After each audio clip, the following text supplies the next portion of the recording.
Bueno, buenas tardes a todas y todos. Bueno, ya se van sumando.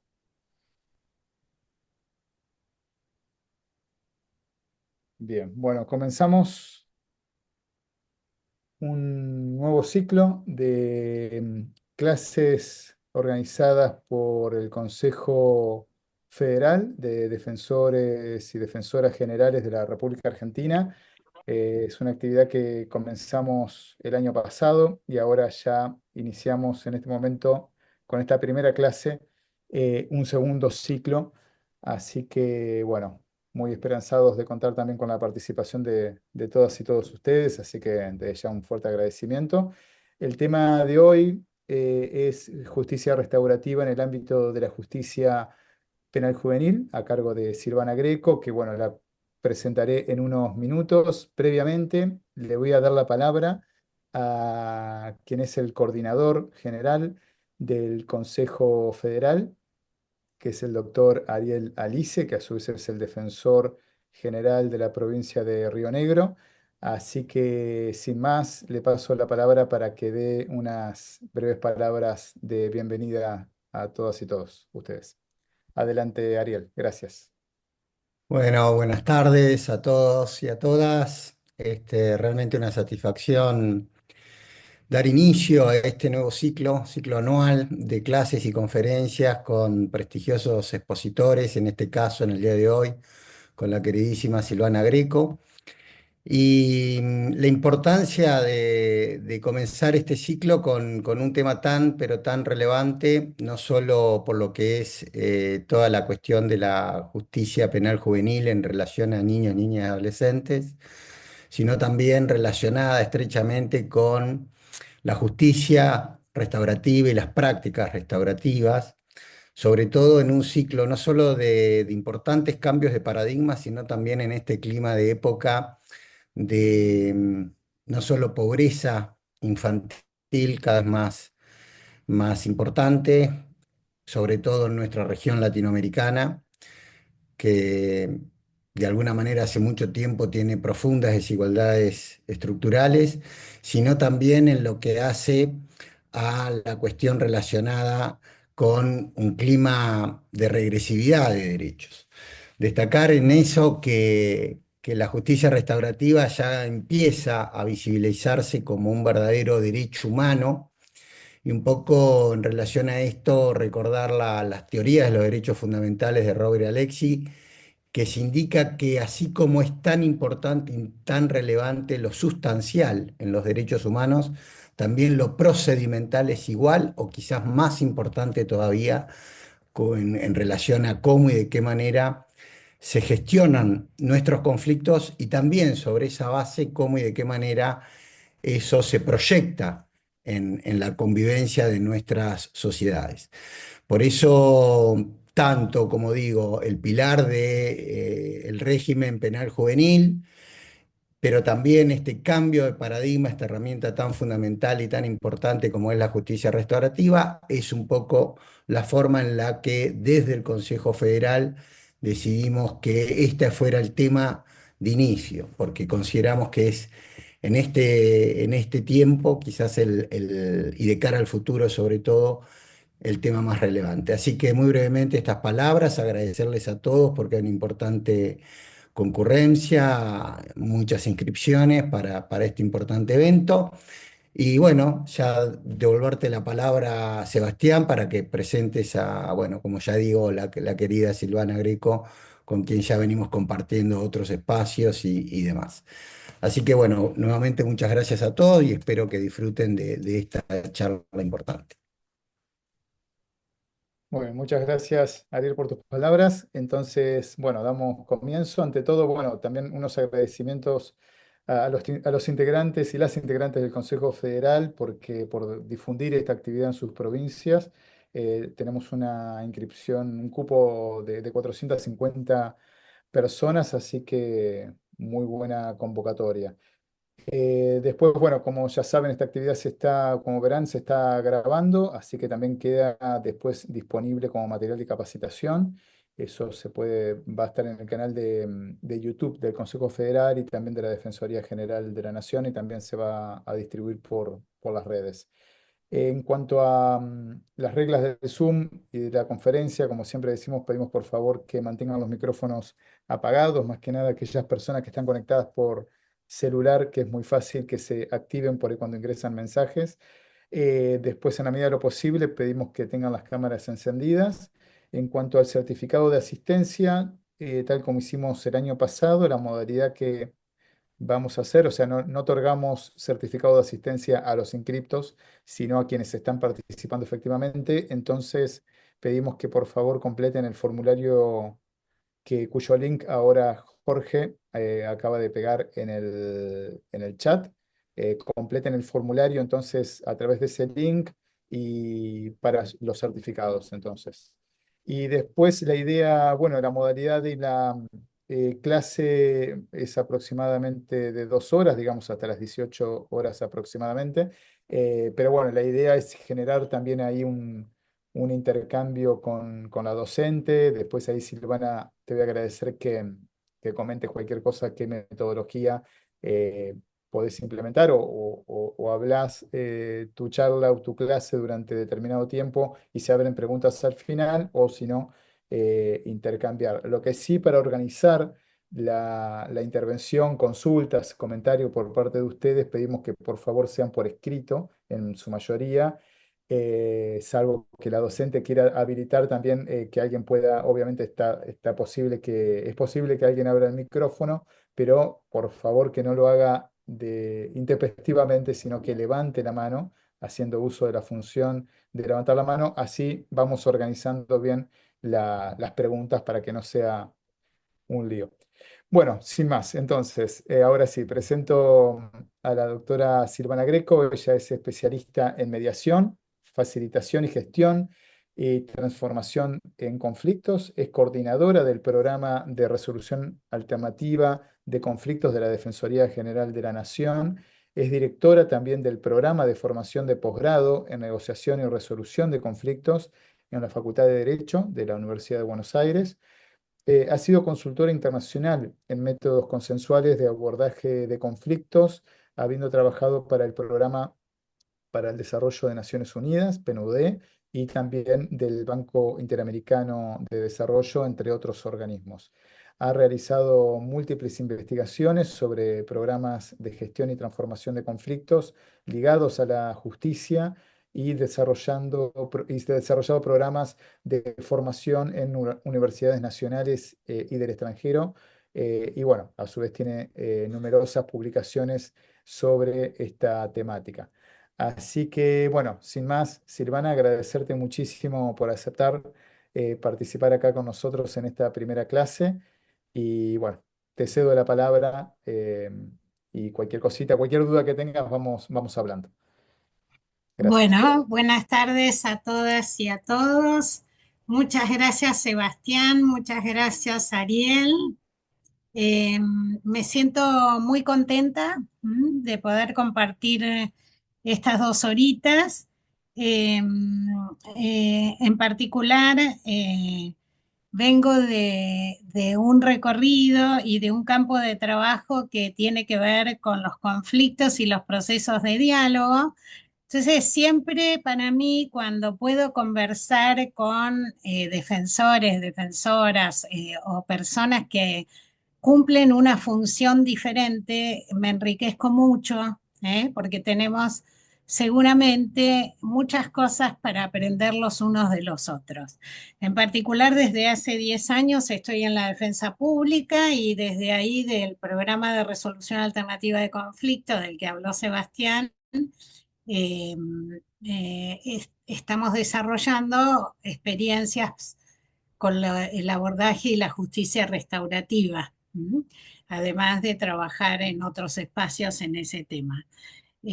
Me pareció muy relevante lo que dijo Ariel Alice cuando habló de situaciones contextuales y en países tan desiguales, ¿no? Con un momento tan regresivo en los derechos, donde todavía se discute por enésima vez el tema de la baja de la edad de imputabilidad, estar aquí pensando la justicia restaurativa, ¿eh? Me parece muy relevante porque es ir a contrapelo de la historia, como decía Benjamin, ¿no? Así que yo les agradezco a ellos, le agradezco al Consejo Federal y es auspicioso saber que vamos a estar y van a estar trabajando todo el año. Entiendo que hay ahora 100 personas y de todo el país, ¿no? Así que acá tenemos gente que representa experiencias en provincias que tienen mucho mayor desarrollo en el derecho procesal de lo que tiene Nación. Nación es una jurisdicción de las más atrasadas en las reformas procesales y en nuestro país está en falta con una ley, ¿no es cierto?, penal juvenil. Yo pensé mucho, ¿no? Desde dónde, por dónde empezar. Hay muchos eh, puertas para entrar al tema de la justicia restaurativa. Y pensé empezar por pensar un poco juntos algunas cuestiones de cuándo una respuesta restaurativa tiene sentido y por qué tiene sentido desde los estudios, por un lado, sociales, estudios sociales, psicosociales, ¿no? Humanos y sociales, no jurídicos, y por otro lado, desde lo que es la gestión y transformación de conflictos. Y después estaremos un poco también mirando algunos estándares, ¿no?, internacionales, o sea que el derecho lo vamos a traer, y traje para compartir dos casos concretos en los que estuvimos trabajando, donde podemos compartir, ¿no?, problemas, logros, pero también desafíos y faltas, en un campo y en un abordaje que pretende ser un abordaje a utilizar en el sistema penal, que el sistema penal tiene una cultura totalmente distinta a lo que puede ser, como decía Ariel, el paradigma restaurativo. Piensan al ser humano muy distinto, piensan la infracción juvenil muy distinta, tienen una idea de sociedad muy diferente, el paradigma restaurativo y el paradigma punitivo penal. Así que entran en tensión. El paradigma restaurativo es un paradigma convivencial, ¿no?, de un concepto comunitario y relacional de justicia. No viene del derecho penal, viene de otro lado. De hecho, los grandes grupos, ¿no es cierto?, que mantienen cierta cultura restaurativa tienen que ver con los pueblos originarios, que tienen muchas prácticas restaurativas y tienen una idea de comunidad y de convivencia propia y paradigmática distinta a la occidental, y también ciertos grupos religiosos. Uno va a ver muchos maestros de la justicia restaurativa que son menonitas, que son de grupos, digamos, que trabajan inmersos en una cultura de convivencia diferente. El derecho penal quiere hacer algo, ¿no? Entonces lo importa.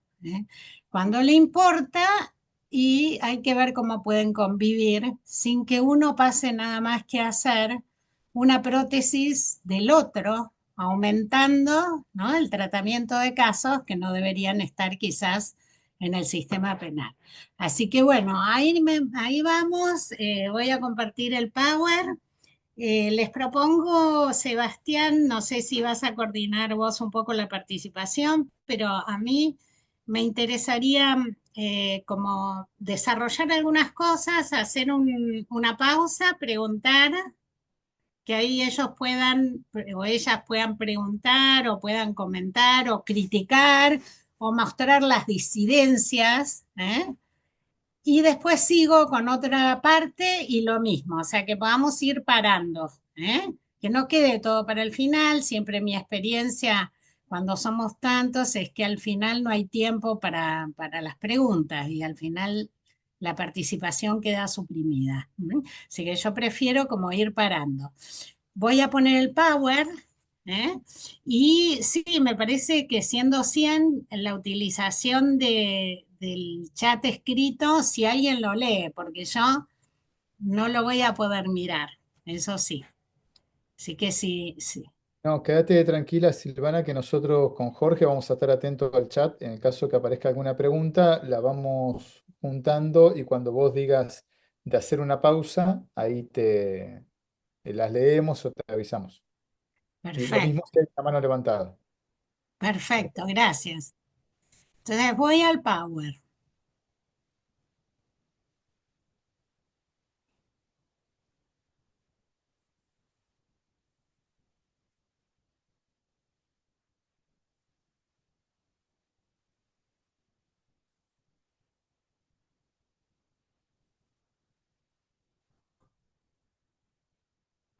¿Se ve bien? Bien. Perfecto. Entonces, voy a empezar con algo, algunas cuestiones sobre la violencia de un gran profesor que hemos tenido quienes estamos en el campo de la gestión de conflictos, que es un maestro nórdico que vivió en España, ahora está fallecido, que es Johan Galtung, que trabaja las violencias derivadas de los genocidios, ¿no? Y en la reconstrucción a través de los procesos de paz. Galton dice, un malentendido común es que la violencia está en la naturaleza humana. El potencial para la violencia como para el amor está en la naturaleza humana, pero las circunstancias condicionan la realización de ese potencial.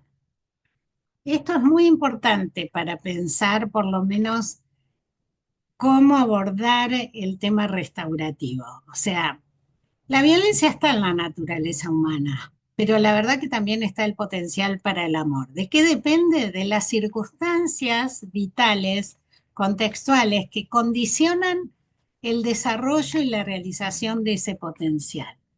La violencia directa, física o verbal, es visible en forma de conductas, es lo que uno ve, ¿cierto? Uno ve la violencia directa, la manifiesta. Pero esa violencia no nace de la nada, sino de una cultura heroica, patriótica, patriarcal, y una estructura que en sí misma es violenta o porque es demasiado represora o demasiado alienadora o explotadora o demasiado dura o laxa para las relaciones entre las personas. Entonces, este es un cuadro muy conocido, ¿no? De Galton, donde aparece una línea y lo que uno ve está la violencia directa, pero fíjense que es muy poquito.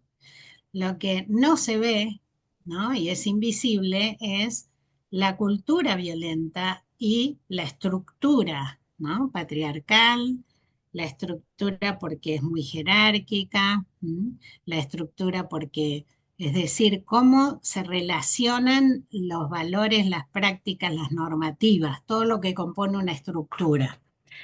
Entonces, ¿cuál es la dificultad, ¿no? que tenemos nosotros ahora para que las instituciones sociales, y entendemos por instituciones sociales todas, la familia, la escuela, el club, la iglesia y la justicia, cuál es la dificultad que están teniendo para crear condiciones que involucren a las personas en procesos de reparación y restauración que tiene que ver con el cuidado, ¿no? Si tuviéramos que pensar en los términos de violencia o el cuidado y el amor, está más del lado del cuidado y el amor.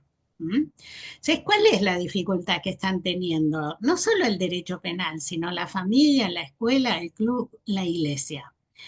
Y es el predominio de una cultura que enseña un tipo de respuesta para cuando otro dañó, que es totalmente reactiva, punitiva, sancionatoria, ¿no? Y la familia, la escuela, el club, la iglesia, también reproduce esa cultura que es punitivista. No es, lamentablemente, no es solamente una originalidad del sistema penal. El sistema penal reproduce y es como la expresión más acabada del paradigma punitivista. Entonces, ¿cuáles son los problemas que vemos en los sistemas penales, ¿no? En los sistemas penales en general? Para poder generar condiciones para que se haga un proceso reparatorio cuando hay un daño o un delito y no un proceso punitivo, ¿no? Aparecen ciertas cuestiones pragmáticas, como por ejemplo el cajoneo de situaciones de conflictos, delitos primarios leves. Dice, no, eso no hace falta porque no es lo importante, ¿no? Y en general los operadores y las agencias judiciales están pasadas y entonces dice, estos no los tratamos. ¿Mm? Estandarización de respuestas, siempre se da la misma respuesta, ¿no? Y esto lo digo para el sistema penal, porque estamos ahí ahora entrando ahí, pero digo cuando uno es madre, ¿no? ¿Qué hago con mis hijos? Cuando uno de mis hijos le hace algo al otro, ¿no? Le hace algo al otro. ¿Qué hago? ¿No? Rápidamente voy al reto, ¿no? Y voy a la sanción, ¿no? Y le digo, bueno, vos te quedás sin comer. ¿Qué hace la escuela? ¿Mm? Cuando hay un problema, ¿no? Cuando hay una relación que se daña porque hay una conducta.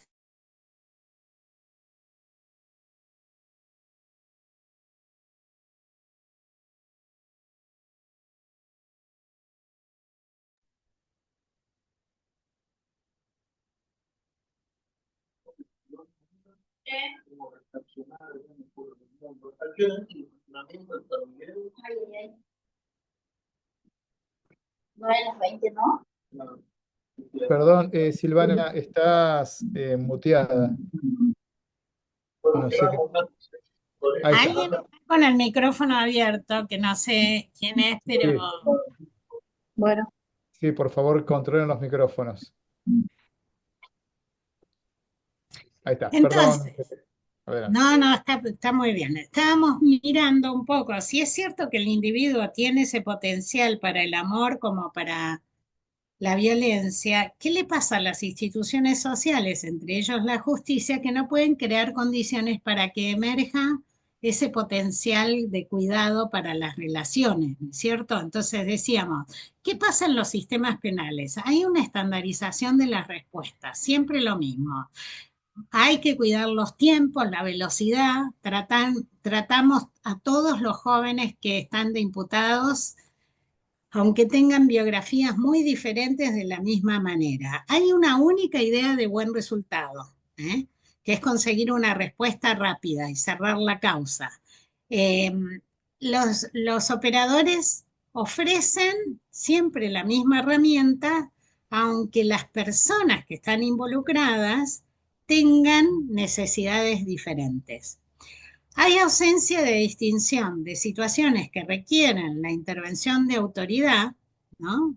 A veces, para atender ciertos conflictos, se requiere la intervención de la autoridad. Pero hay veces que no hace falta porque las personas podrían, si son ayudadas a creándoles ciertas condiciones para que puedan tomar decisiones consensuales. Hay una falta de discriminación en el sistema penal de cuáles son las situaciones de alto riesgo y violencia para las personas y las relaciones de aquellas situaciones que son en cambio de baja intensidad. Y hay un forzamiento de dispositivos. A veces se fuerzan, los dispositivos son, entonces se hacen conciliaciones, claro, pero se hacen conciliaciones porque hay que una sola idea de buen resultado, rápidas, sin distinguir, sin trabajar con las personas, porque hay que sacar el caso, hay que cerrarlo y sacarlo rápido, como si eso, digamos, permitiera transformar algo e impactar algo en las personas en los que ellas necesitan y en una eventual reiterancia en el caso de los chicos. Entonces, esta cultura, ¿no? Que es una cultura totalmente hegemónica, trabaja con una manera de entender el sistema del conflicto, ¿no? Lo que entra al sistema penal es un conflicto social, ¿no es cierto? Hay una persona que comete un delito, ¿no? En este caso nosotros estamos con los jóvenes, y realiza una infracción y daña a otro, y eso es un conflicto social. Entonces, hay sistemas de gestión de conflictos y en esas respuestas para gestionar un conflicto podemos distinguir los que quieren resolverlo o lo que quieren transformar. Es muy importante centrarnos en esta diferencia para entender lo que es el paradigma restaurativo. Si nosotros tomamos algunos conceptos de la teoría del conflicto, vamos a ver que en esta pirámide lo que nosotros vemos es la parte de arriba, que es el episodio del conflicto, es lo que se ve, ¿no? El pibe que roba, el pibe que, bueno, comete un abuso, ¿no? En fin, todas las situaciones. Se ve eso, ¿no es cierto? Lo que recorta el delito, ¿no? La tipicidad. Pero ese episodio conflictivo, ese chico que hace lo que hace, está en una red de relaciones. Hay un epicentro, es decir, hay algo que está y no se ve, que es una red de relaciones, una cultura y unos procesos biográficos de desarrollo de ese chico.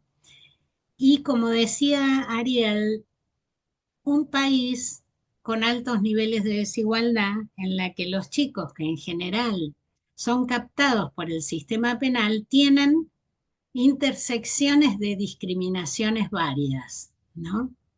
Ausencia de acceso a derechos básicos, ¿no? Entonces uno se encuentra con chicos que llegan al sistema penal, es raro que lleguen, la mayoría son chicos de grupos, a mí me gusta decir no vulnerables, sino vulnerados, porque vulnerables es como si tuvieran una marca por lo que son vulnerables. Han sido vulnerados, vulnerados por la sociedad, por el sistema económico-social, en fin, por la estructura sociopolítica y económica de un país. Entonces, la red de relaciones sostiene ese episodio, ¿no? Y a su vez, al epicentro, a esa red de relaciones, lo sostiene la cultura y la estructura. Un poco lo que Galtung nos traía con el tema de la violencia.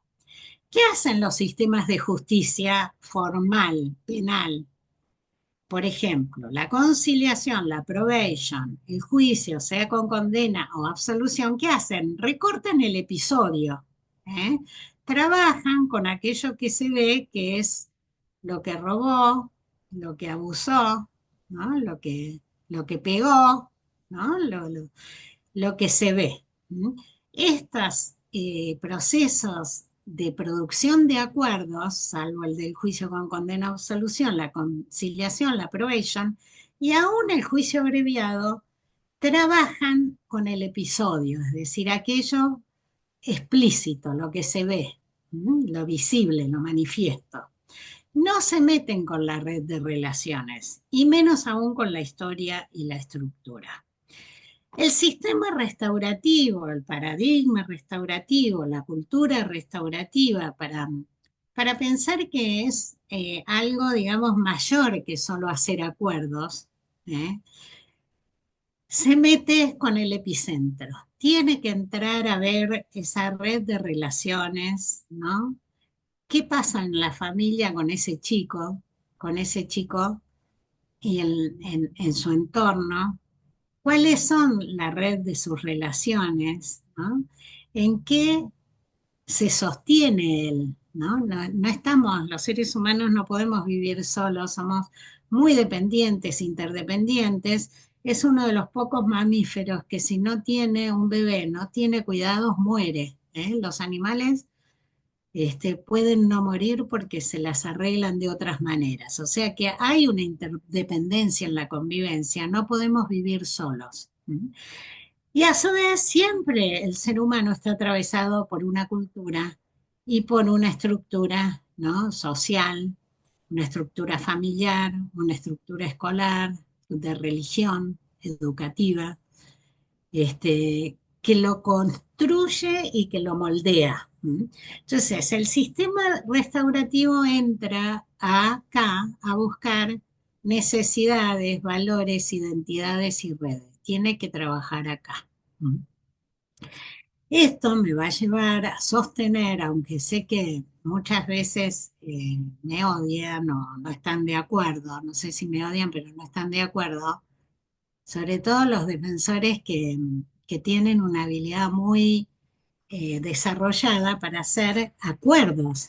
Yo cuando entré me hice llevar por invitar a ver cómo hacían los acuerdos y ellos están en los pasillos de tribunales, acá ustedes son muchos seguramente deben conocer esta práctica, y se hablan y dicen, che, se gritan por los pasillos, che, al fiscal, ¿no? ¿Te parece? A mí me parece que ese caso, viste que tenemos que hacer un abreviado o este otro, el pibe le puede llegar a ofrecer una plata o le puede pedir disculpas, ¿no? Y fíjate, rapidísimo, rápidas, muy concretas y con poco eh, desgaste e inversión, no solo de tiempo, sino de trabajo.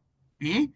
Entonces, es muy importante entender que esos acuerdos rápidos que trabajan en el episodio del conflicto y no se meten con la red, con las personas, y no trabajan con las personas y sus relaciones, son acuerdos válidos, importantes, conciliatorios, de probation o de juicio abreviado, porque reducen la punibilidad. Pero es algo distinto a lo que es un sistema de abordaje restaurativo.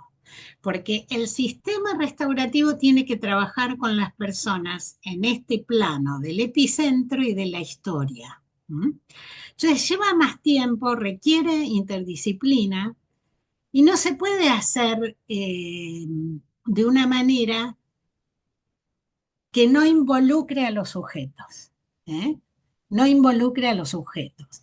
Claro que es cierto que la conciliación los involucra, porque le va a tener que preguntar al pibe, che, vos te parece que terminás la escuela y entonces si vos terminás la escuela y a su vez pedís perdón, la causa va a tomar un rumbo, si no lo haces es otra cosa, ¿no? Arman un consentimiento informado, pero la propuesta sale del operador. El pibe no se pone a pensar sobre lo que hizo, ni menos en la víctima. La probation, más o menos, y el juicio abreviado, ahí ni le sé decir mucho porque no lo conozco tanto, pero sé que el nivel de participación es todavía menor. Entonces, tenemos ahora, y nos vamos así, a algo de normativa como estándares internacionales. Es cierto que son estándares del soft law, o sea, que tienen ese rango, no son obligatorias, pero que se ha desarrollado el año pasado. Falta todavía la adhesión de la CONGIB, porque todavía no se ha reunido, pero se han dictado, se han desarrollado, se han declarado y se han firmado, se han suscrito las reglas comunes iberoamericanas sobre justicia penal juvenil restaurativa. Y es muy importante pensar que son iberoamericanas, es decir, que son para sociedades, como dijo Ariel, con altos niveles de desigualdad como las que tienen nuestros países, ¿no? Son los países más desiguales, con alta concentración de la riqueza y exclusión de muchas personas, muchos grupos de la riqueza. Y entonces no es lo mismo la justicia restaurativa en Bélgica, que hay una escuela muy importante en Bélgica, o mismo en Barcelona, a pesar de que se parecen un poco más en cultura a nosotros que en Latinoamérica. Porque acá tenemos que trabajar con pibes que están por fuera a veces de la familia, por fuera de la escuela, por fuera de la salud, por fuera, ¿eh? Y son capturados por el sistema penal en sus infracciones. Estas reglas comunes iberoamericanas sobre justicia penal juvenil restaurativa, es decir, aquella justicia juvenil pensada desde el enfoque restaurativo y para el enfoque restaurativo, define el fenómeno de las infracciones penales juveniles. Es muy importante cómo se define algo para ver después cómo se va a intervenir, porque si mi definición es simple, la intervención va a ser simple. ¿Eh? Si mi definición es compleja, la intervención va a ser más compleja, porque tiene que atender los distintos aspectos que se imbrican en la definición. Entonces, las reglas comunes iberoamericanas, ¿qué dicen? Dicen, las infracciones a la ley penal cometidas por niños, niñas y adolescentes representan un problema complejo que obedece a múltiples causas y por lo tanto, si tiene múltiples causas, requiere una respuesta integral, multisistémica y normativa que articule políticas públicas multisectoriales. No puede, si es complejo, ¿no es cierto? Y las causaciones son convergentes y múltiples, no puede solo el sistema de justicia hacer solito, ¿no? Un trabajo con el joven para que el joven tenga una función productiva o una función significativa y se reintegra a la comunidad. Oh, yo prefiero decir se integre, porque a veces no hay tal integración previa. Entonces, ¿qué tiene que hacer? Y la justicia va a tener que articular políticas públicas con otros sectores que doten a los sistemas de justicia juvenil de un enfoque restaurativo que tiene que contemplar las particularidades sociales, culturales e históricas de nuestros pueblos. Y acá viene una cosa muy importante para mí, porque hace revisar la bibliografía clásica restaurativa que circula, que no considera las brechas de desigualdades, que está puesto acá como lo que hay que considerar en un abordaje restaurativo, las brechas de desigualdades que generan exclusión o vulneración por razones de condición social, de nacionalidad, de edad, etnia, religión, género y diversidad sexual, entre otros, para propiciar la prevención y el tratamiento oportuno para que los niños, niñas y adolescentes como personas en formación puedan desarrollar sus capacidades integrándose como actores partícipes de la sociedad. Tres aspectos relevantísimos tiene esta definición para entender, para definir la infracción a la ley penal que cometen los niños, niñas y adolescentes. Una, las múltiples causas de la infracción, que requiere, por lo tanto, una respuesta multisectorial. Otra, la contemplación en el abordaje restaurativo de las intersecciones de discriminaciones y desigualdades. ¿Eh? Porque no solo es desigual por la edad, sino que es desigual por la pobreza, es desigual porque no tiene familia, es desigual porque además es pibe chorro, que es una construcción cultural que ya lo reduce a eso, y porque ha sido víctima de violencia. O sea que hay una cantidad de intersecciones de aquellas desigualdades que no es lo mismo que trabajar restaurativamente en comunidades como la española o la belga.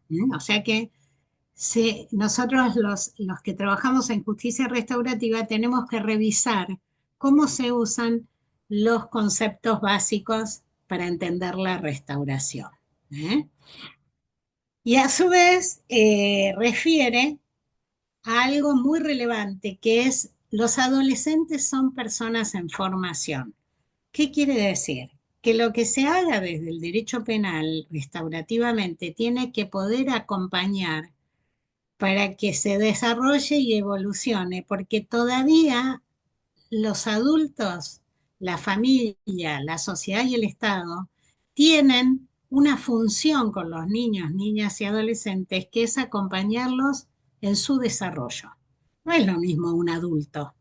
Un adulto, aunque también tiene potenciales a desarrollar, la fase de desarrollo, ¿no? Hasta los propios tratados de derechos humanos lo mencionan, llega hoy, según las neurociencias, hasta los 21 años, que se desarrollaría la corteza frontal de registro de las reacciones y de la violencia.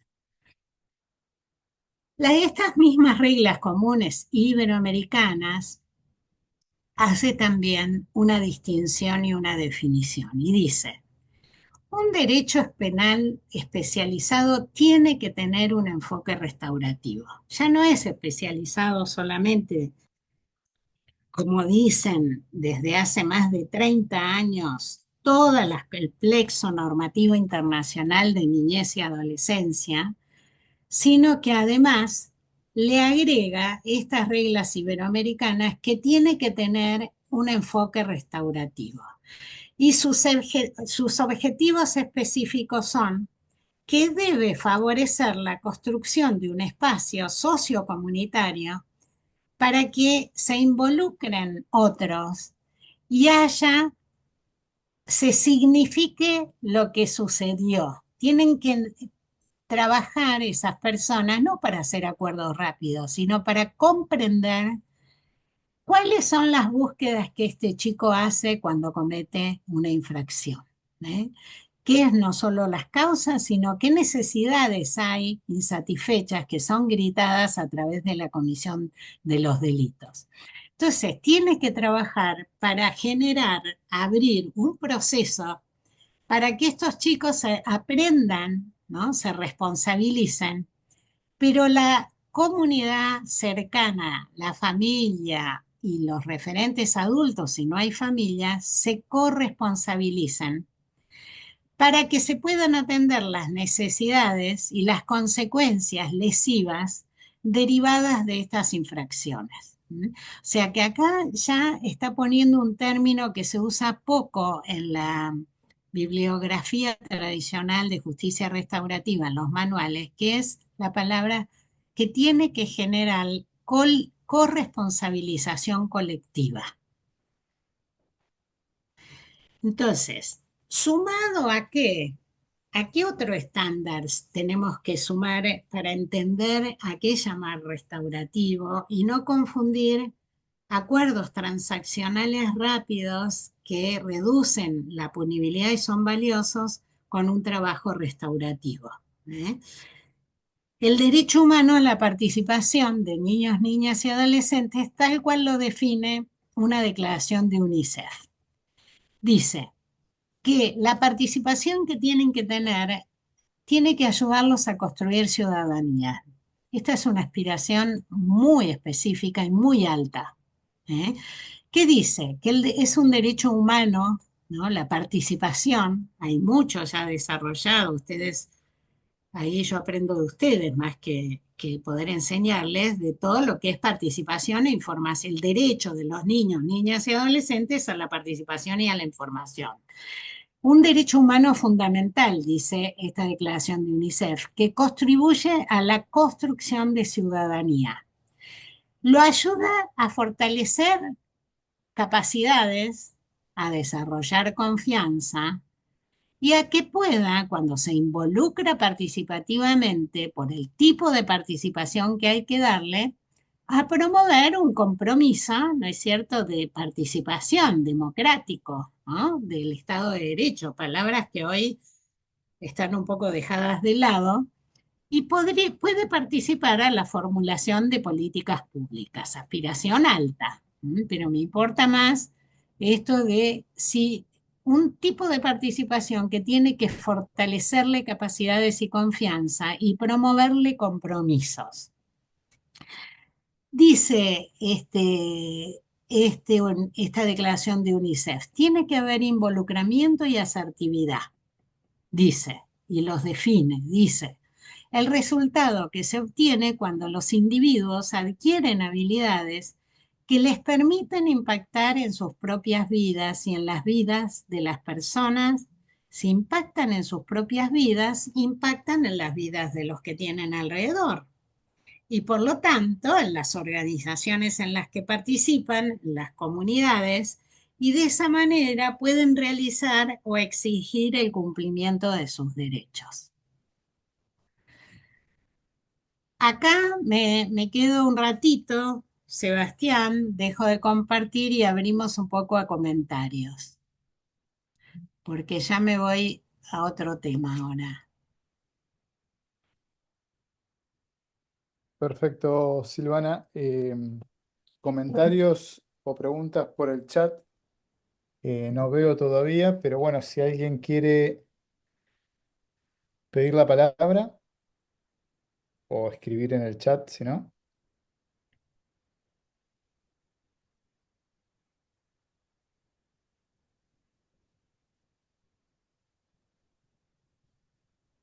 esperamos ahí un momento y si no, Hola, ¿qué tal? ¿Podría yo decir, agregar algo? Dale, sí, Ana adelante, María. Ana María. ¿Qué tal? No me puedo poner el visor porque no funciona muy bien. Em, en esto que nos dice la doctora Greco, estoy totalmente de acuerdo. Y una cuestión de o un concepto que también me parece bien, me parece a mí que debe estar o ser considerado, es el concepto de la asimetría. Los adolescentes con los que trabajamos, eh, yo hablo de justicia adolescente porque juvenil ya traspasa la edad, y estamos hablando de adolescentes de 16, 17 años, que son los que ingresan al sistema penal. Un concepto importante que se utiliza en pedagogía es el de asimetría, junto con el que nombró usted, ¿no? Construcción de ciudadanía, interseccionalidad, perfecto. Vulnerabilidad, estado de vulnerabilidad o situación de vulnerabilidad en las que se ponen ellos. Pero la asimetría es importante tenerla en consideración como concepto porque los adolescentes saben perfectamente que el adulto o la adulta que se encuentra en interacción con ellos dentro del ámbito penal, por ejemplo, en este caso, tienen poder, cierto poder que ellos lo conocen, lo saben, no lo dicen. Y muchas veces cuando les explicamos a los operadores judiciales o administrativos, les explicamos en qué situación se encuentran, cuáles son las propuestas que tenemos para darles para poder sentarnos a ver su caso, el caso penal en el que ellos están, eh, intervienen ellos como actores en este caso. Ellos saben perfectamente que ese adulto o esa adulta tiene poder sobre ellos y muchas veces lo que hacen es asentir eh, considerando ese poder. Entonces, como adultos y adultas, nosotras y nosotros tenemos que considerar esta asimetría que sí se encuentra al momento de relacionarnos con los adolescentes en estas circunstancias para poder armar un vínculo de confianza teniéndolo en cuenta, porque ellos lo saben y muchas veces, lamentablemente, nos dicen todo que sí, sí, sí, sí, más que nada para, por ejemplo, con la cuestión del adultocentrismo, no hacernos enojar o no estar en desacuerdo con nosotras y nosotros, o tratar de que continuemos comunicándonos con ellos. Esto también hay que considerarlo a la hora de interactuar con ellos desde el lugar en el que estemos, ¿eh? Esto es lo que quería decir. Gracias. Sí, gracias, muy importante lo que trajiste, ¿eh? En general, para poder trabajar con jóvenes y poder generar un espacio de escucha real, ¿no? Los adultos tenemos un problema. Si no consideramos esto que vos traes, lo único que hacemos es generar un espacio donde van a decirnos lo que queremos escuchar, ¿eh? Por eso yo pongo bastante en cuestión cuando ellos piden perdón sin trabajar y sin que se trabaje con ellos, ¿eh? Sin que se haya generado el vínculo de confianza para que ellos puedan saber y haber pensado qué dicen cuando piden perdón, ¿no? Porque sabe que el adulto va a estar esperando eso y si es un juez o una causa penal, más aún. Así que gracias. Está la Adolfo. mano de Adolfo Sánchez Alegre. Adelante, Adolfo. Muchas gracias, Sebastián. ¿Qué tal, doctora Greco? ¿Cómo está? Un gusto escucharla. Una pregunta puntual. Comparto totalmente que la justicia retributiva en materia de justicia penal juvenil es, a mi criterio, la forma más efectiva de dar cumplimiento a la finalidad del régimen penal juvenil que tanto pregona la Convención sobre los Derechos del Niño, ¿no? Que el adolescente asume una función constructiva en la sociedad. La pregunta concreta es, ¿cómo podemos ponerlo mejor en práctica para aplicar esta justicia retributiva en aquellos casos de adolescentes que tienen vulnerados muchos de sus derechos y fundamentalmente aquellos que cometen un hecho delictivo, pero no tienen ningún tipo de contención porque son aquellos adolescentes que muchas veces pasaron por distintos dispositivos que están a cargo de las secretarías de primera infancia, niñez y familia o como se denominan en las distintas jurisdicciones. ¿Cómo se puede ir un paso más adelante en la aplicación de esta justicia restaurativa cuando no tiene un referente propio, algún referente legal de su propia familia, sino que está a disposición de operadores, del propio sistema judicial de familia, por su propia situación de vida y por su propia vulneración de derechos? Gracias. Algo de eso vamos a ver en una situación que trabajamos y que yo quería compartirla, una experiencia, pero cuando hay gravísimas vulneraciones de derechos humanos en el sentido de varias intersecciones de ausencia de familia, de escuela, de salud, que no hay referentes, lo restaurativo no va a generar no te va, no va a poder resolver todo eso. ¿Eh? Hay que trabajar interseccionalmente con dispositivos de acompañamiento, ¿no? De familias de acogida, en fin, hay que trabajar brindándole lo que ese joven no ha, lo que la sociedad le adeuda. Lo restaurativo es para trabajar en la responsabilización y la corresponsabilización de la infracción, ¿eh? Pero incluso hay un estándar de derechos humanos que dice que no es aceptable el uso del derecho penal y estas reglas iberoamericanas también lo trae para la justicia restaurativa cuando hay graves, cuando convergen graves vulneraciones de derechos. ¿Eh? O sea que hay dispositivos, cada dispositivo tiene su límite. ¿Eh?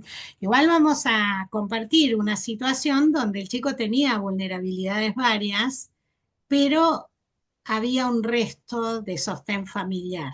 ¿Eh? Así que por ahí eso también te puede ayudar a pensar un poco más, algo más. ¿Eh? ¿Tenemos más preguntas, más comentarios? Hay una por escrito de Analía Lambaré de Jujuy.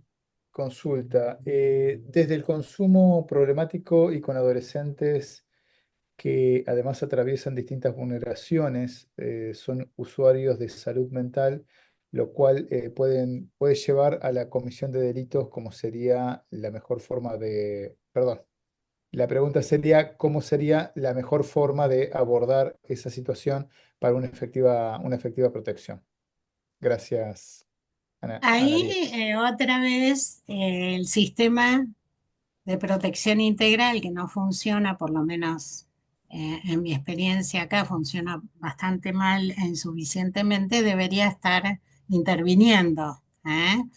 Y además hay unos programas muy interesantes para el consumo que es la justicia terapéutica, porque no va a poder responsabilizarse, ¿no? Y transformar lo que implica el daño a otro, ¿no? Y tomar conciencia del efecto de sus acciones si tiene un grave consumo problemático. O sea que primero hay que atender el grave consumo problemático y después se ve si para esa infracción con esa víctima, pero primero hay que resolver el acceso a todos esos derechos. ¿Cómo? Cada jurisdicción se las tiene que ingeniar con los recursos que tenemos. Eso es una dificultad, ¿no?, que atraviesa todas las jurisdicciones. Algunas estarán mejor, otras peor, pero hay recursos y hay programas, solo que hay que poder encontrarlos y hacer articulaciones virtuosas, ¿eh? Porque los programas suelen estar fragmentados, compiten, creen que se van a sacar el caso y no saben la diferencia de cómo trabaja uno y otro, y entonces no se pueden buscar para articularse. En general está pasando eso, por lo menos en Nación.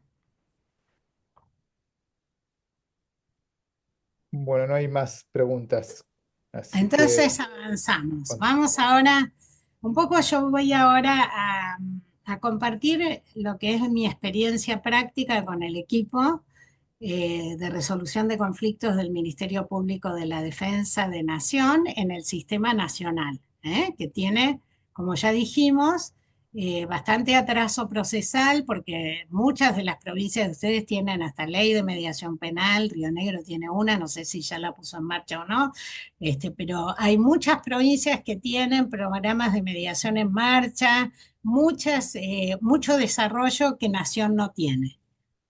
Así que voy a compartir nuevamente pantalla entonces.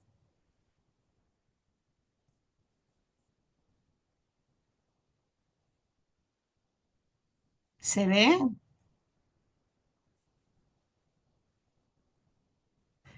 ¿Se ve? Yo no los veo, o sea que me van a tener que Sí, sí, contestar. se ve muy bien. sí, Ok, te estaba bueno, haciendo señas, pero bueno, yo solo les cuento poquito del programa de resolución alternativa de conflictos que ha creado la Defensoría General de la Nación. Raro, raro que esté en la Defensoría. Hay otros, en Lomas hay uno, en Salta hay uno que es de la Defensoría, Fiscalía y el Poder Judicial. En fin, los programas de resolución alternativa o de mediación o de prácticas consensuales pueden estar en cualquier lado. Quiero decir, en la iglesia, en la escuela, en una defensoría general,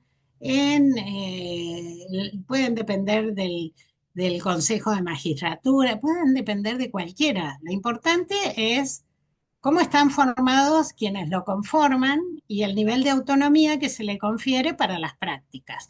En general, los programas de mediación o de resolución alternativa en el sistema penal suelen depender de las fiscalías, porque es como lo más orgánico. Dice, si la fiscalía es quien decide qué se persigue, qué no se persigue, etcétera, etcétera, tiene ese derecho de elegir, entonces se supone que ahí puede estar mejor un programa de resolución de conflictos. Todos tienen luces y sombras, ¿eh? No hay nada perfecto. O sea que yo en lo personal creo que puede estar en cualquier lado, siempre que sus integrantes tengan autonomía en en el funcionamiento, en la funcionalidad para los abordajes, y tengan equipos muy formados, porque si no se lo come la lógica penal punitivista. Entonces, ¿de dónde trabajamos? Del Ministerio Público de la Defensa de Nación, del Programa de Resolución Alternativa, de la Defensoría General, que se creó en el año 2012, que ha sido creado para coadyuvar a proveer una defensa integral y efectiva, diversificando herramientas y aumentando capacidades para la resolución consensual de los conflictos, para generar condiciones de más acceso a la justicia a quienes se encuentren en condición de vulnerabilidad o discriminación estructural. Eso surge de la ley orgánica, de las 100 reglas de Brasilia, etcétera, etcétera, etcétera. Contribuir en forma directa con las atribuciones de los defensores de intentar la conciliación y ofrecer la RAD con carácter previo. La ley orgánica dice, le pone a los defensores la atribución de intentar conciliación o ofrecerla con carácter previo al juicio.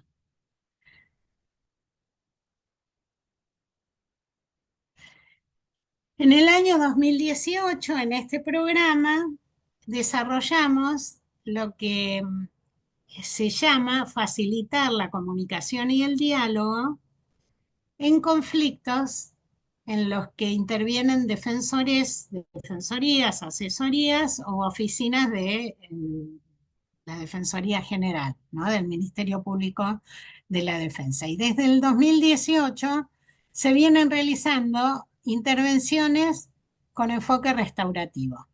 En esas intervenciones participan en forma personal los jóvenes y las personas damnificadas y los referentes y la comunidad a través de los referentes, ¿no? Con el objetivo de realizar compromisos consensuados tendientes a reparar el daño, reconciliar a las personas, restaurar la relación en el marco de causas penales en trámites ante el Fuero Nacional de Menores.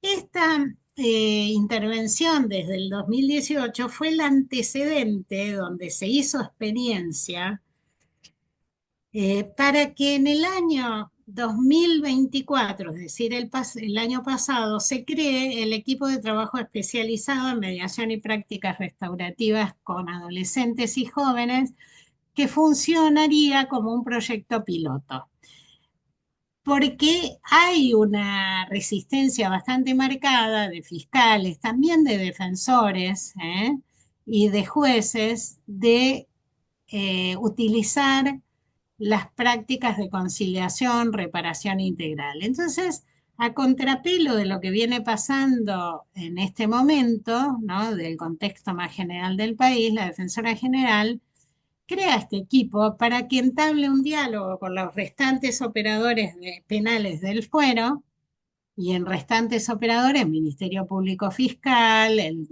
Poder Judicial, el Consejo de Derechos, en fin, todos los organismos que son actores del fuero penal juvenil, para generar instancias de intercambio, aprendizaje, para consolidar el enfoque restaurativo en los casos de los jóvenes en conflicto con la ley penal, para identificar casos concretos en los que por su complejidad sea recomendable llevar adelante medidas alternativas para solucionar integralmente el conflicto, y desarrollar y fortalecer. Estas son las tres actividades que le encomiendo.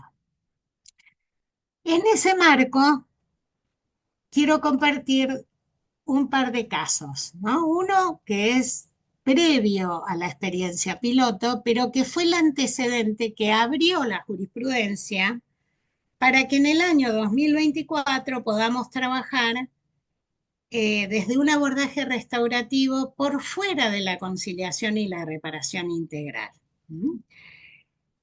Entonces, le voy a compartir la situación. Yo ya, desde lo restaurativo, nosotros tratamos de cuidar mucho las palabras porque las palabras del sistema penal reducen, simplifican y dejan por fuera a personas y relaciones, ¿no? Llega una situación pedida por un defensor en la que la justicia penal formal le pone sus nombres, ¿no? Lesiones graves, agravadas por el vínculo, por empleo de un arma de fuego, en concurso real con la aportación de arma de guerra sin la debida autorización legal. Este era el delito, ¿no? Que se estaba juzgando de un joven que al momento de lesionar gravemente al padre, por eso está grabada, emplea arma de fuego en concurso real por el arma de fuego, aportación de arma de guerra sin la debida autorización. Esta era la causa, ¿no? La causa llevaba más o menos un año. ¿Cómo lo lee un equipo restaurativo? ¿No? ¿Cómo lo lee eso? No lo lee desde el derecho penal. Esperen que se me borra. Ya cambia hasta las palabras de un equipo interdisciplinario que va a intervenir con enfoque restaurativo, ¿no? ¿De qué hablamos nosotros? Llegan un padre y cuando hablamos en el equipo decimos, che, llega un padre y un hijo preocupados, acongojados, el padre porque el hijo tiene un juicio abierto, estuvo detenido por haberle disparado, no entiende bien qué pasó, ¿no? De eso no se habla, y el chico estuvo detenido, ¿no? Y ahora vuelven a vivir juntos. Entonces, situación vivencial, padre e hijo. Nosotros después de trabajar el caso le pusimos y la pérdida de la de conciencia. Había una situación vivencial padre-hijo con violencia, el hijo le disparó en la mano, le hizo una lesión grave, ¿no? Muy grave en la mano al padre. Entonces, los diálogos restaurativos, que son los que hace falta abrir para poder trabajar de esta manera, ¿qué nos preguntamos nosotros? Lo restaurativo no le importa el delito. No habla de delito grave, no grave. Eso es el sistema penal. ¿Eh? ¿De qué se preguntan? ¿Qué les importa? Nosotros, los equipos restaurativos les importa, che, estos, ¿cómo llegan? ¿Qué es lo que se preguntan este padre y este hijo? ¿Qué les preocupa? ¿No?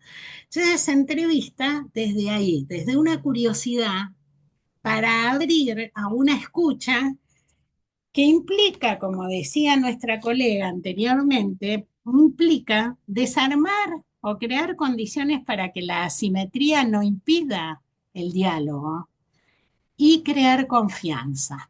¿Eh? Entonces, el padre, nosotros cuando le preguntamos y hacemos la primera entrevista, decía, ¿cómo no lo vi venir esto que pasó? ¿No? ¿Cómo no vi venir que mi hijo estaba en esta situación? Estoy muy preocupado, mi hijo tiene una causa abierta, etcétera. Esa era la preocupación o la pregunta del padre, ¿cómo no lo vi venir?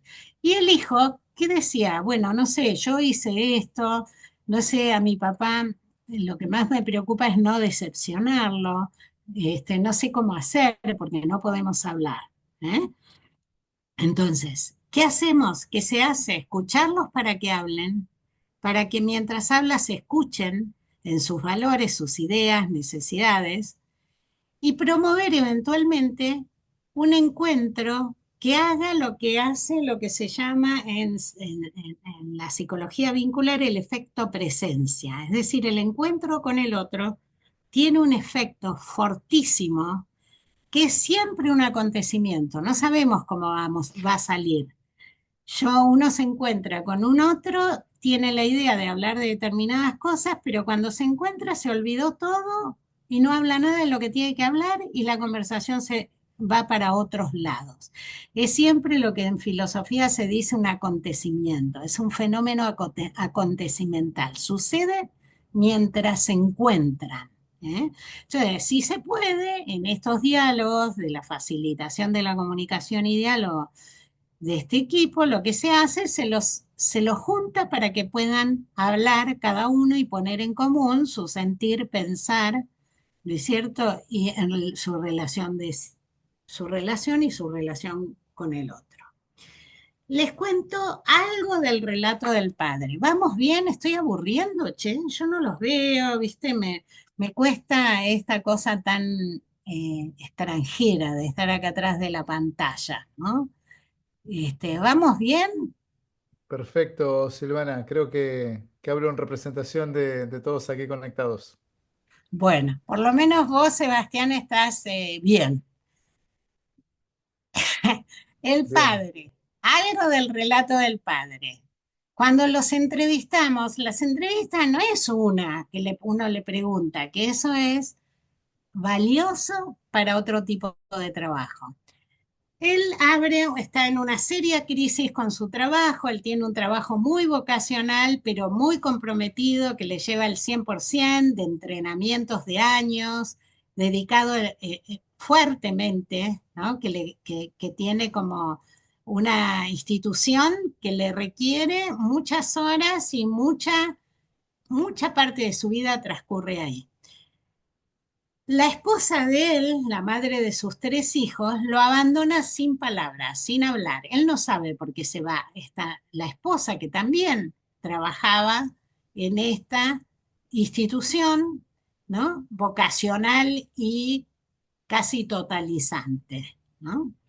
La mujer lo abandona con 3 hijos, no se supo dónde estaba largo tiempo, como por 2 años o año y medio, Él no supo nada de la exmujer, de la madre de sus hijos. Él queda al cuidado de estos 3 hijos. Y mientras vive situaciones laborales muy cuestionadas socialmente, él relata situaciones muy turbias que sucedían dentro de esta institución, lo toma, está muy tomado por todo lo que le pasa en su situación laboral, entiende que ahí lo discriminan, que no puede crecer laboralmente porque lo discriminan, y está atravesado por un sentimiento de mucha injusticia, mucho enojo, mucha ira, mucha injusticia con su trabajo. Está pensando si se va a retirar o si se va a quedar, todavía no lo tiene claro, y relata que a la noche siguiente al disparo en su mano, que él no sabía quién era, a él le disparan estando de guardia a la noche en un lugar, él le disparan y pierde la conciencia, se desmaya y se despierta internado. ¿Eh? Su compañero de esta institución que lo tenía muy relegado, en la que él no se sentía incorporado ni valorado, este compañero que estaba en el cuarto le dice que fue su hijo. ¿Eh? Entonces le empieza a hablar pestes del hijo, le hacen bromas, le hace él, después los compañeros también descalificando, le dicen que el hijo es un drogadicto, que es un ladrón, le aumentan su sentimiento de aislamiento y malestar. Le operan la mano, tiene como una recuperación larga porque tuvo una lesión gravísima, licencia laboral, estrés postraumático, empieza a ir a terapia y hace psiquiatría. Él está muy apesadumbrado con lo que le pasó a su hijo. No entiende cómo pudo pasar, se siente muy culpable porque no haber estado cuando el hijo lo necesitó. Descree a pesar de las evidencias, no está totalmente probado que era el hijo con todas las cámaras y qué sé yo.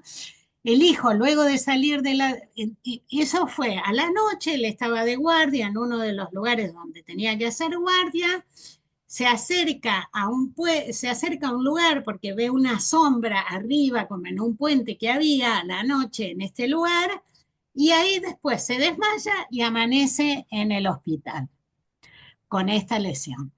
Entonces el hijo, luego de salir de la detención, bueno, se entera que el hijo está detenido, ¿no es cierto? Cuando él puede salir lo va a ver, y el hijo un tiempo, cuando sale de la detención, va a vivir con esta madre que había estado separada de ellos y un tiempo sin saber dónde estaba, pero que ya se habían reconectado.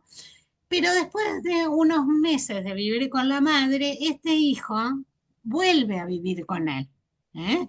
Entonces ellos convivían bien, es decir, había mucho afecto entre ellos, pero nunca hablaron del episodio. ¿Qué pasó? ¿Cómo fue? ¿Qué te pasó?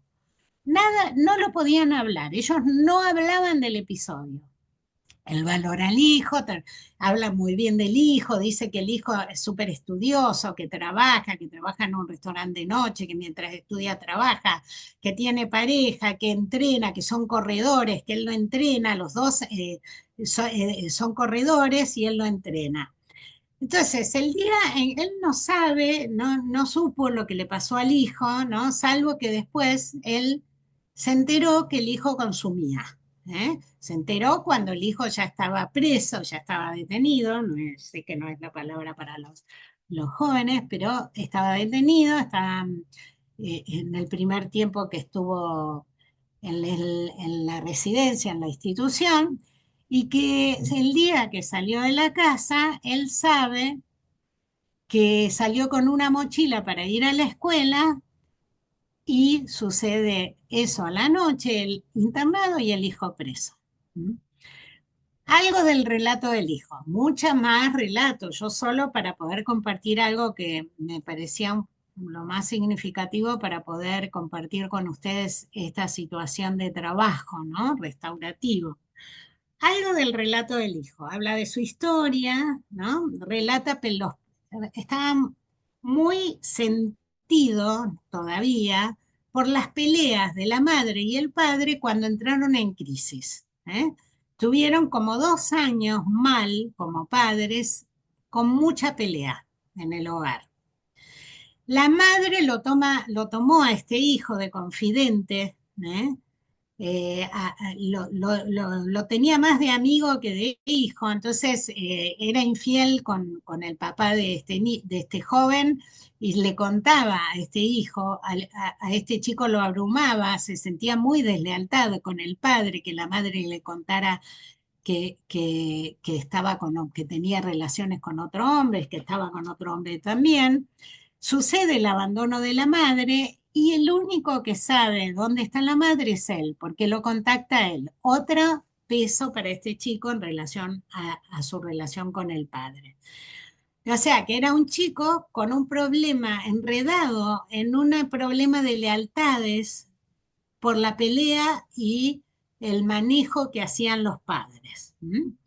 El padre, él habla del padre como alguien muy esforzado, que mantiene la casa solo con 3 hijos y que le pide mucha ayuda a él, porque tenía este trabajo tan exigente, y entonces él le tocaba cuidar a los hermanos, estudiar, hacer deporte, y hay un momento en que él siente que no puede más y colapsa. Así dice él, colapsé. Él empieza a tener preferencia sexual por los varones, entonces eso lo conflictúa, ¿no? Se inicia en el consumo y entra en una relación homosexual con un joven que no solo lo va incitando más a la droga, sino que tiene armas en la casa. ¿No? Entonces, a la tarde, esa tarde, ¿no? que el padre dice que él salió para ir a la escuela, según le dice la hermanita, qué sé yo, que el hermano se había ido porque iba a la escuela, se va lo de este amigo, se droga con el amigo, este amigo le da un arma y él sale buscando al padre. Él sabía que el padre hacía guardia ese día en tal lugar y sale a buscarlo. Y no sabe qué pasó, no sabe qué pasó, el arma se disparó, él no entendió en su momento qué le pasó ni cómo pudo pasar, y en la institución en la que él lo detienen, lo obligan a hacer terapia y él reconstruye durante un año los recuerdos y los va recuperando. Que esto es lo que se ve siempre que hay episodios violentos ligados a lo que se está trabajando. Hay una especie de amnesia, hay como un corte en los individuos, nosotros los humanos, que no podemos tolerar nuestra violencia y hacemos como un corte. Ya nos ha pasado varias veces y hemos investigado bastante información al respecto. Hay como un desdoblamiento, un corte, un trauma que obstruye, ¿no? Que vaya a la memoria, lo que le pasa también a las víctimas de delitos graves, ¿no? Que se tienen que ir recuperando y que reconectando. Entonces lo reconstruye durante un año, va recuperando recuerdos y va construyendo en la terapia su comprensión de que él entró en un estado depresivo, que él tenía ideas de suicidio y que él va en busca del padre al que admira, y él siempre relata su fuerza, porque el padre se había quebrado la columna y hizo un trabajo de recuperación que a él lo admiraba mucho. Entonces tiene mucho miedo de decepcionar al padre, no puede hablar con él, estaba en esta preferencia más del homosexual, ¿no es cierto? Entonces el padre era un hombre muy rígido, ¿no? Tenía valores muy exigentes, eh, siempre estaba con el tema del entrenamiento que el hijo tenía que ganar y ganar y ganar, o sea, el único resultado posible. Hoy viven juntos, la causa avanzó, estuvo detenido unos meses, pero de eso no pueden hablar. Ellos no podían durante todo ese tiempo hablar de lo que pasó. Vivían juntos, se querían. Entonces nosotras discutimos un poco entre nosotros respecto de cómo avanzar y dijimos, acá hay que proponerles un encuentro, porque ellos no pueden hablar, entonces hay que promover lo que no pueden hacer. ¿Eh? Entonces les preguntamos, ¿no? Si ellos tendrían ganas de hacer el encuentro facilitado por nosotras. Yo estaba con una mediadora, una colega, yo soy mediadora de dedicación exclusiva de hace muchos años y estaba con una mediadora que es trabajadora social. Y entonces les propusimos a cada uno individualmente eh, y dijeron que sí, que ellos querían hablar entre ellos. Bueno, entonces hicimos el encuentro. ¿M? Siempre en este espacio mediador voluntario, paralelo al sistema penal, no entran los operadores penales, vienen ellos porque quieren, si ellos no quieren hacer encuentro y no quieren estar más, no se lo fuerza porque no tiene efectos negativos en la causa, ¿no? Nosotros hacemos unos informes que son muy escuetos, que se hicieron tantas reuniones y si llegan a un acuerdo, se pone el acuerdo por escrito, se suscribe y se le manda al defensor, pero si no hay acuerdo, no decimos porque no vino, porque no adhirió al proceso, no ponemos nada de eso, porque después eso lo leen los operadores penales y de ahí sacan conclusiones negativas que no tienen, no deberían tener validez, porque estos son procesos consensuales. Si son consensuales, tienen que ser estrictamente voluntarios. Entonces, nosotros, ¿cómo iniciamos? Les decimos a ellos que ellos quisieran estar ahí, aquí, hoy presente, tener este encuentro. No sabemos bien para qué, que con cada uno estuvimos pensando para qué, qué cosas, pero que bueno, es el momento que les damos la palabra, que nosotras vimos que ellos no habían podido hablar de lo que pasó, vimos que tenían cosas para decirse y escucharse. ¿Quién quiere tomar la palabra? La palabra la toma el joven. Le dice, ¿no?, que lo admira, que lo quiere mucho, empieza por ahí, y que le pide perdón por lo que él hizo, ¿eh? Le pide perdón, que él tiene miedo de no estar a la altura, de defraudarlo, que ese es su peor miedo. Entonces le cuenta todo lo que le pasó, la depresión, la droga, la homosexualidad. Cuando le empieza a contar, ¿no? Él nombra la palabra de ideas suicidas, el padre lo interrumpe. El padre no podía tolerar, ¿eh? No podía tolerar. Entonces lo interrumpe, toma la palabra como diciendo, bueno, no, no importa, qué sé yo, nosotros ahí intervinimos, ¿eh? Entonces dijimos que nosotros les escuchamos a ellos, que ellos no pueden hablar, que no pudieron hablar solos, que quizás esta dinámica de que cuando está hablando, como hay algo que duele, escucha, algo que uno escucha, a uno le duele y uno interrumpe. Realmente, ¿qué quiere hacer el padre? Le preguntamos, ¿qué querés hacer? ¿Querés seguir escuchándolo o preferís otra cosa? Entonces el padre hace un enorme esfuerzo y dice, está bien, lo voy a seguir escuchando. Entonces el chico sigue contándole, se pone a llorar, y le dice que él nunca quiso lastimarlo ni defraudarlo. El padre también se le caen las lágrimas, toma la palabra, dice que él se sintió muy mal por no haber estado, por no haberse dado cuenta de lo que estaba pasando, lo estaba pasando.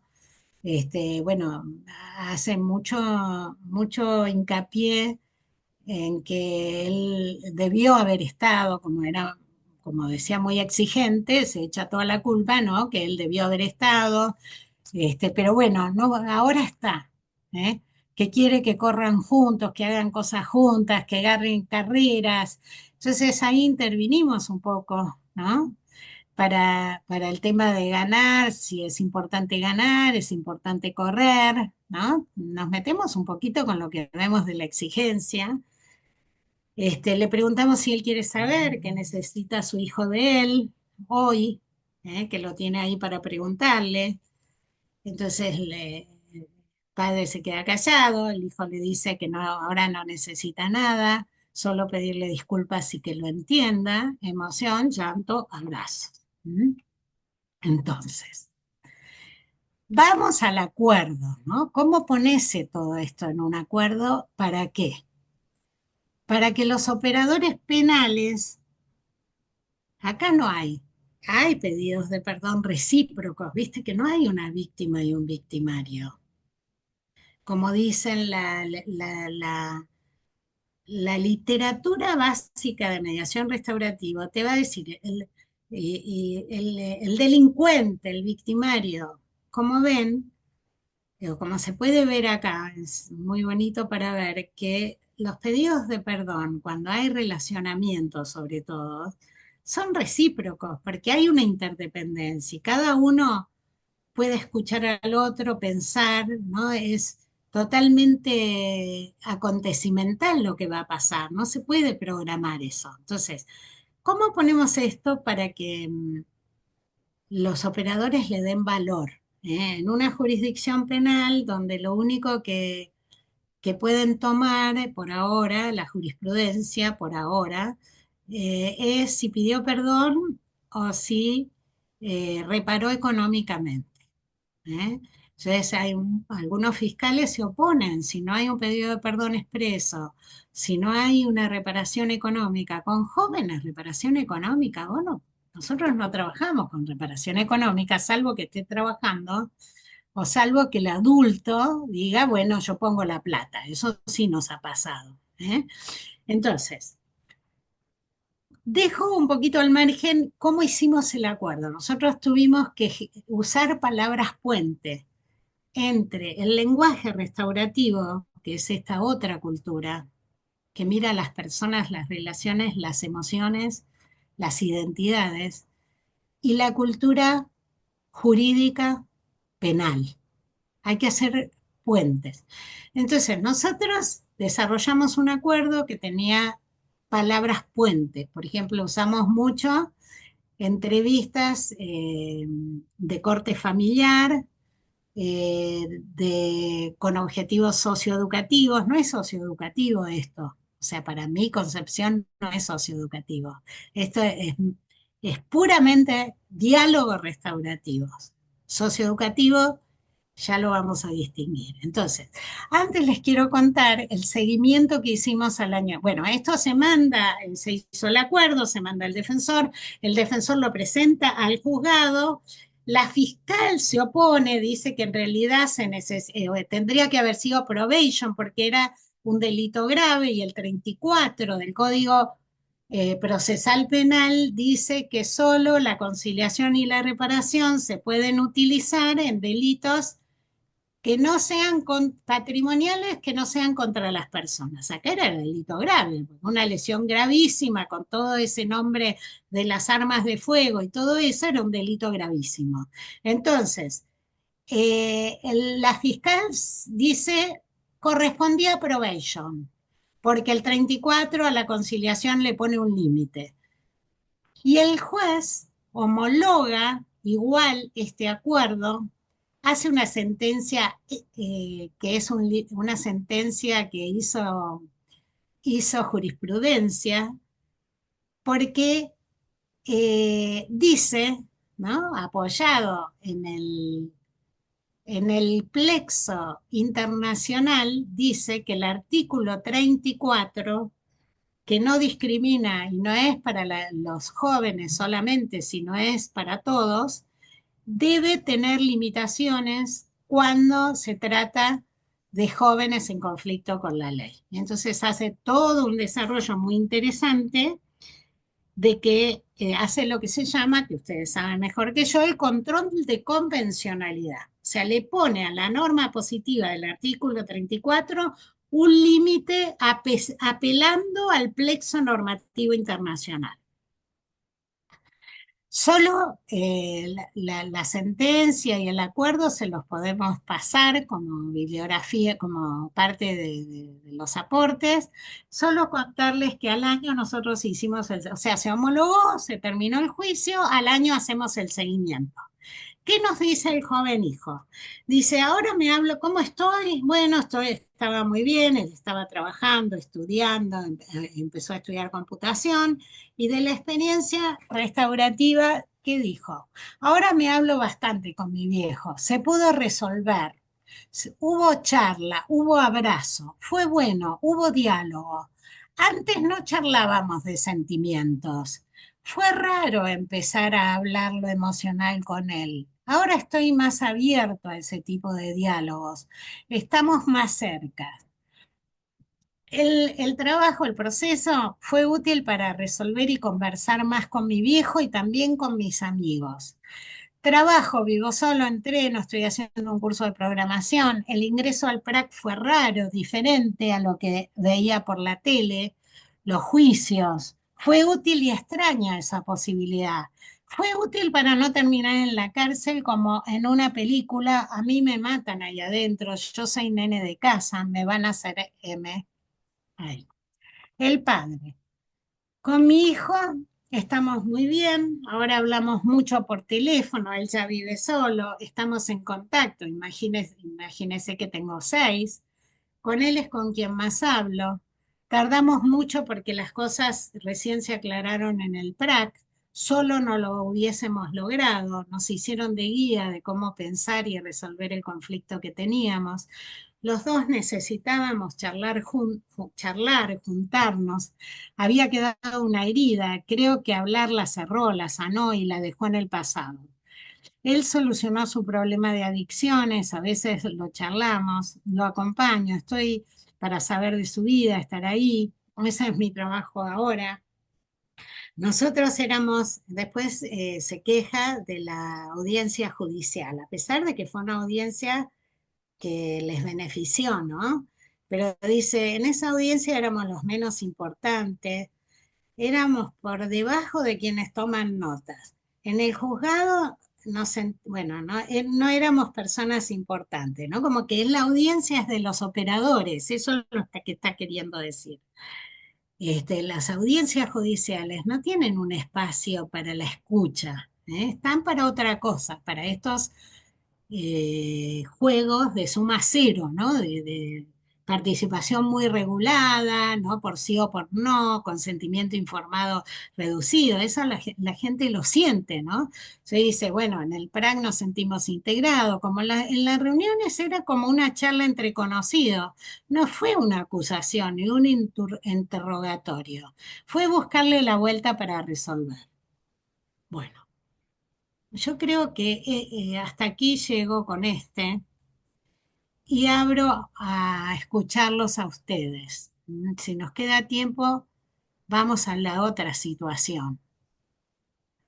Pero me importaría ver cómo resuena, cómo cómo lo escuchan, ¿eh?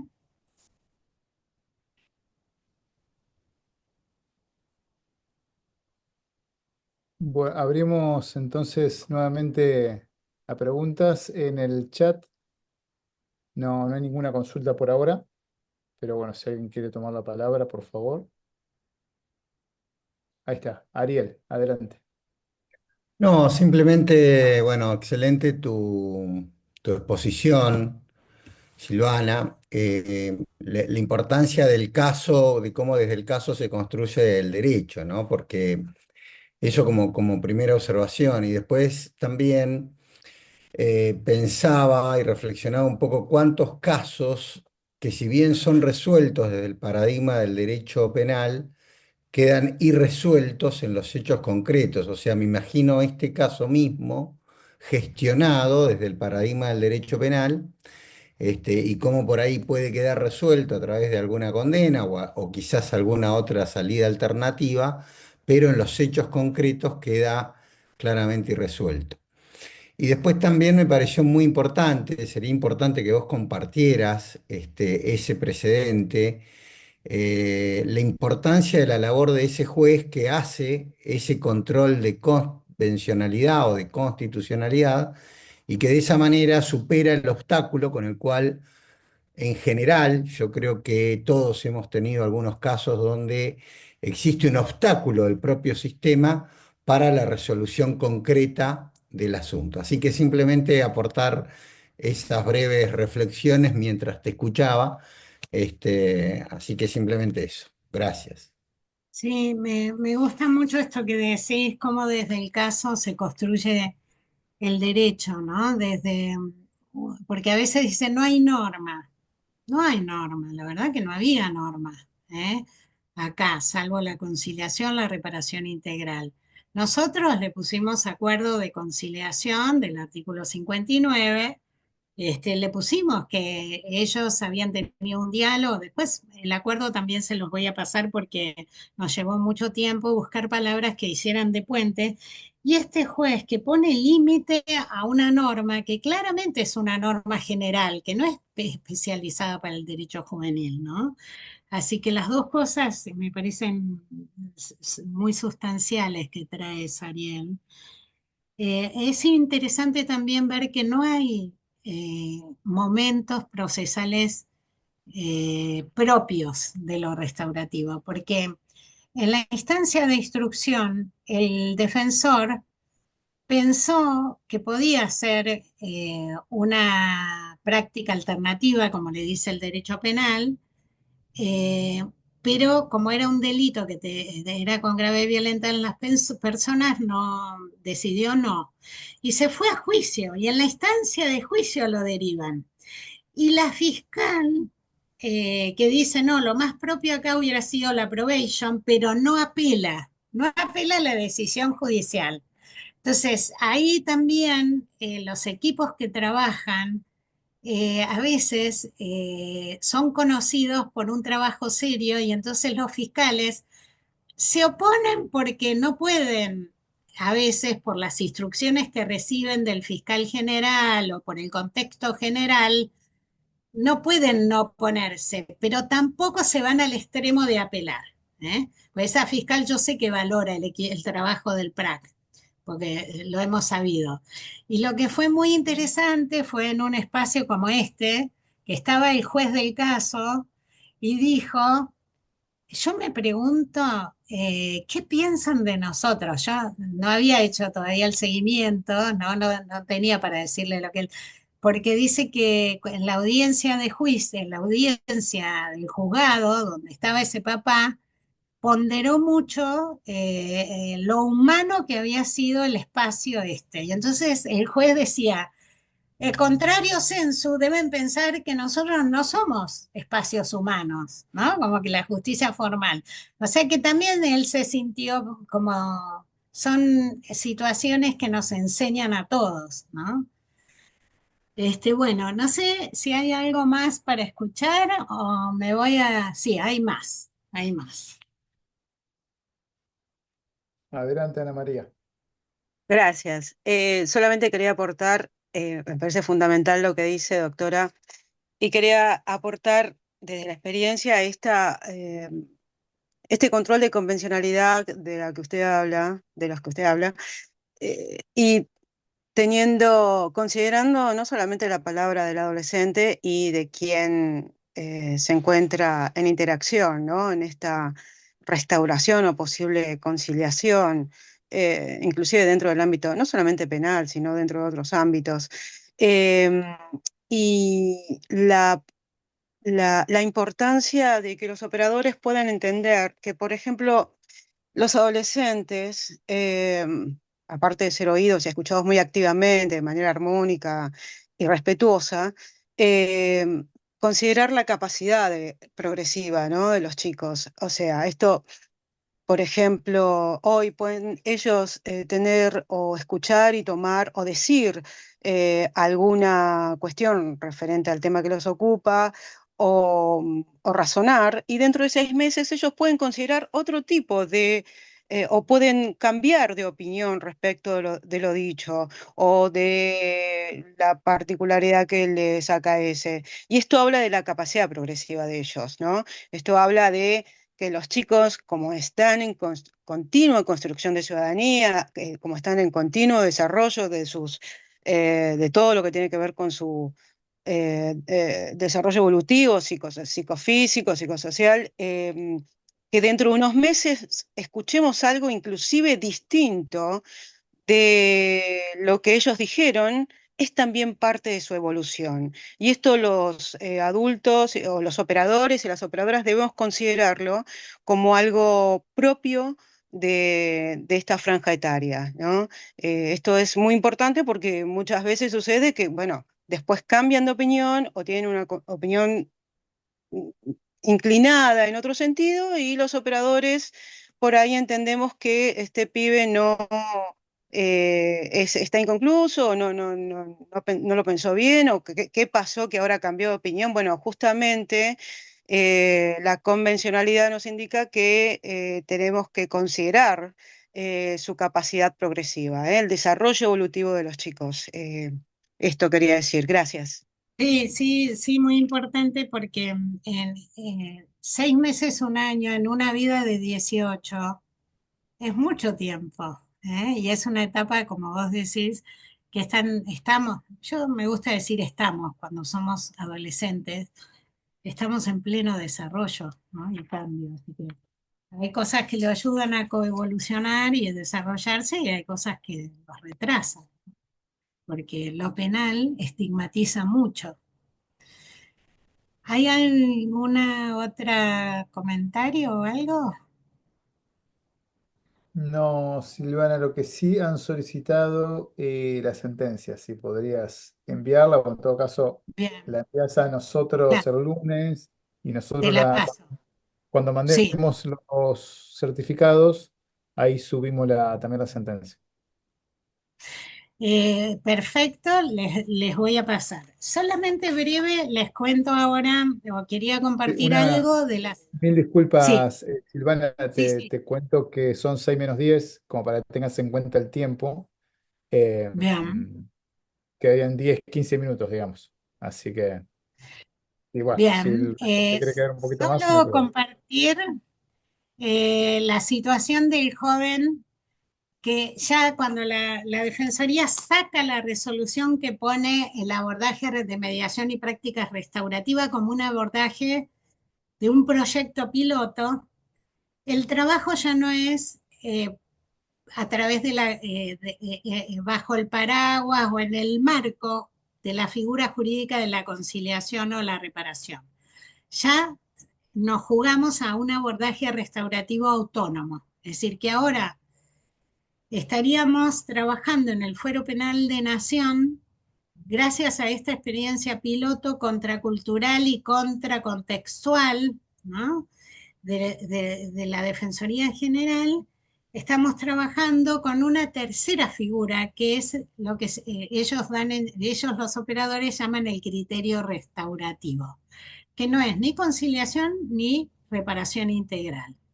Entonces, la experiencia que hicimos ahí, el joven tenía 16 años, fue declarada en la instancia ya del periodo tutelar, es decir, ya había sido declarado penalmente responsable por una intimidación pública, amenaza de bomba y por abuso sexual de la primita de 13 años. Y está a resolver la imposición de pena en ese periodo. ¿Eh? El defensor propuso el trabajo restaurativo del equipo interdisciplinario del PRAC, y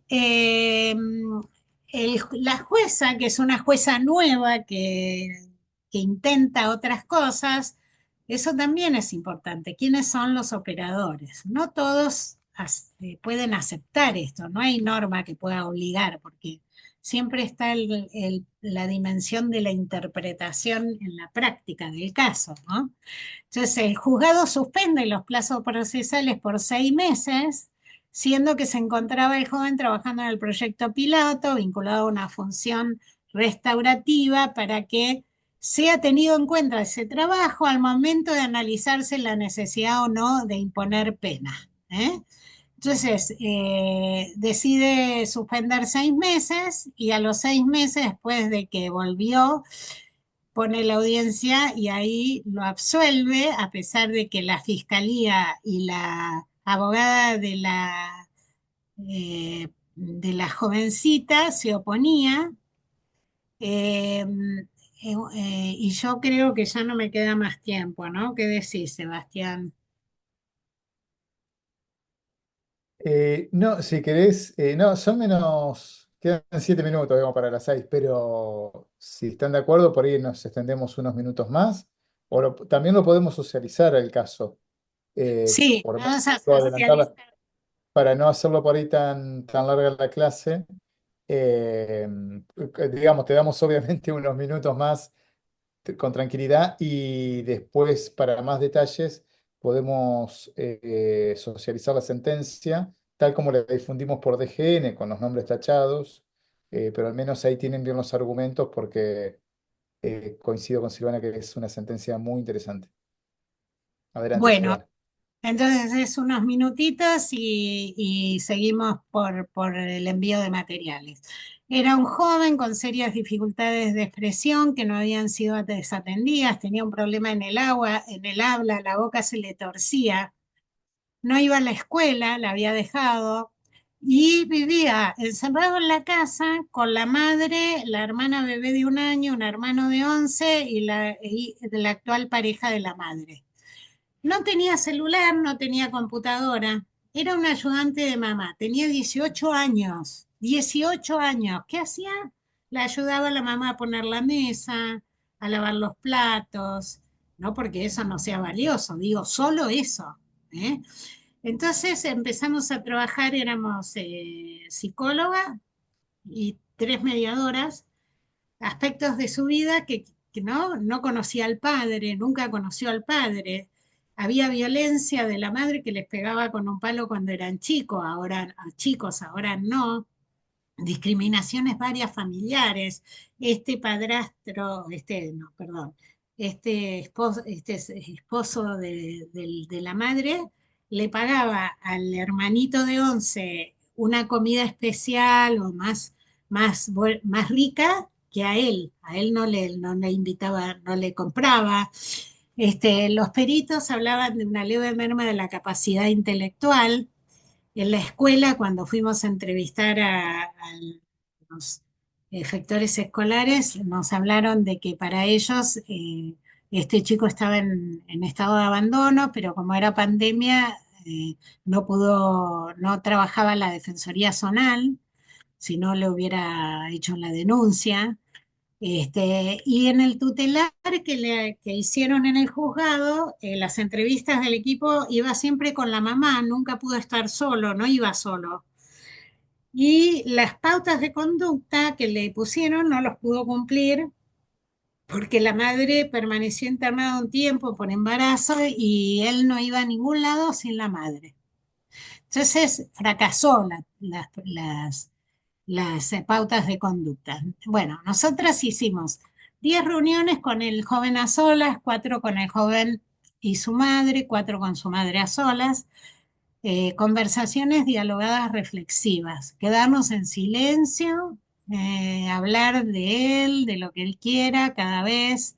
Primero íbamos a un bar cerca de la casa, él se llegaba hasta ahí, primero lo acompañó la mamá, después iba solo, después lo empezamos a invitar a la oficina.